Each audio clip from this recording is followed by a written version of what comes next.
দর্শক, এই মুহূর্তে আন্তর্জাতিক অপরাধ ট্রাইব্যুনালে আছেন আমাদের বিশেষ প্রতিনিধি এস.এম. ফয়েজ। সরাসরি যাচ্ছি তার কাছে। ফয়েজ, জুলাই আগস্ট গণহত্যা মামলায় আজ দ্বিতীয় দফায় তোলার কথা আওয়ামী লীগ মন্ত্রী, এমপি সহ কয়েকজনকে। এ বিষয়ে কি তথ্য আছে আপনার কাছে জানান। আপনি ঠিকই বলেছেন। জাস্ট 2 মিনিট আগেই একটি প্রিজন ভ্যানে করে 2 বা 3 আসামিকে নিয়ে আসা হয়েছে। জুলাই আগস্ট যে গণহত্যা মামলার আসামি, পতিত আওয়ামী লীগ সরকারের যে প্রভাবশালী সাবেক মন্ত্রী, প্রতিমন্ত্রী, আমলা, সাবেক বিচারপতি এবং সাবেক সেনা কর্মকর্তা সহ 16 জনকে আজ দ্বিতীয় দফা আন্তর্জাতিক অপরাধ ট্রাইব্যুনালে হাজির করা হবে।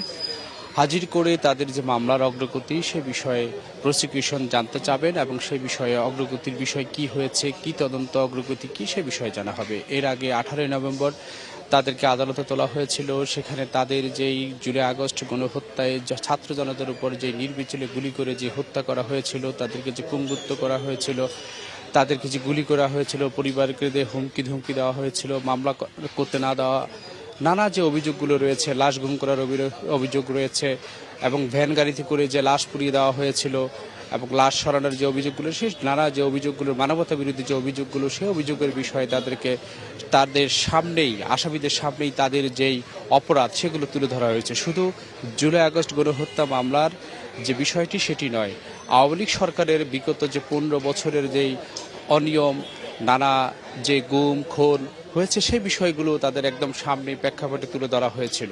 আজকে দ্বিতীয় দফা তাদেরকে সেই বিষয়টি তুলে ধরা হবে এবং প্রসিকিউশন তাদের যে যুক্তিতর্ক সেগুলো তুলে ধরবেন। আসামিদেরকে মাত্র একটি প্রিজন ভ্যান এসেছে, আরও যে আসামিরা আছেন তাদেরকে দেশের বিভিন্ন কারাগার থেকে, ঢাকার কেন্দ্রীয় কারাগার, গাজীপুর সহ বিভিন্ন কারাগার থেকে তাদেরকে কিছুক্ষণ পরেই একে একে নিয়ে আসা হবে। আমরা গণমাধ্যম কর্মীরা এখন আন্তর্জাতিক অপরাধ যে ট্রাইব্যুনাল রয়েছে, ট্রাইব্যুনালের গেটে আমরা অপেক্ষা করছি।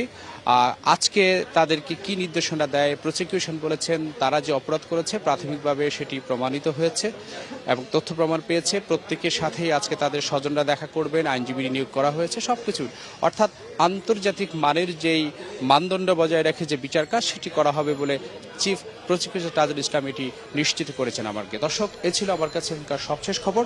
পরবর্তী খবরে আমরা বাংলা ভিশনের দর্শকদেরকে সব বিষয়টি একেবারে বিস্তারিত জানাতে পারবো।